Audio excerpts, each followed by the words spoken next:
Coach, tough loss on Saturday. You got two more games this week. Just tell me the importance it is to play at home for these final two games at the T Center. Yeah, we've had a crazy schedule, throughout the whole conference, or even really throughout the whole year. I mean, we had all those home games straight, and then we start on the road, and we've been back and forth. It's kind of been weird. Like, we didn't get the SFA Sam swing together like everybody else in the league. We had to do them in a one-off, and this past week playing at home on Thursday and on the road on Saturday, it was crazy. So it's good to look at the schedule and see we get to finish, here in Abilene, and two really good opponents, man, that we're gonna have to be ready for. But excited to be here at home, and then Saturday celebrate these seniors.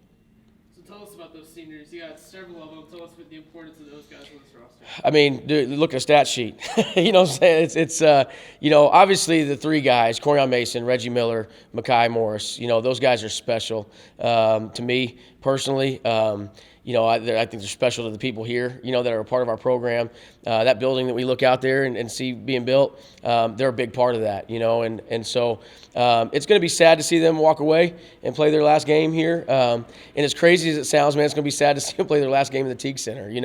This has kind of been our home, the last 2 years. And for all of it, it's going to be sad. This is our last game for everybody in the Teague Center. But those three guys, man, are pretty special people, not just players. But they've given everything they have, to Abilene Christian, and so I'm really proud of them and excited, about this weekend. But also Damian Daniels and Tobias Cameron, whether they, we have that conversation when the season's over, But this is their, fourth year, Tobias' fifth year, and so we get to celebrate them too. And both of them have been huge, in both of our NCAA tournament runs, and obviously this year both of them play a big part on the team. So Damian and Tobias have a chance to come back. They do. I mean, we'll see what happens. We'll have that conversation when the season's over. But both of them do have a 1 year of eligibility left due to the COVID year. Gotcha. And what are your thoughts on the standings right now heading into this final week?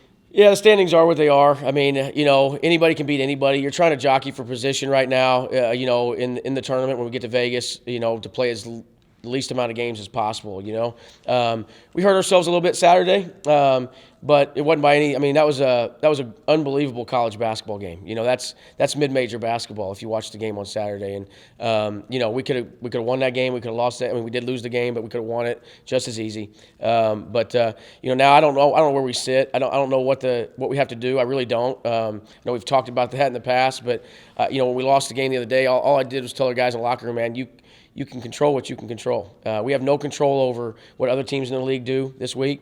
All we can do is handle our business. And so we know we have a really tough game with Dixie State on Thursday.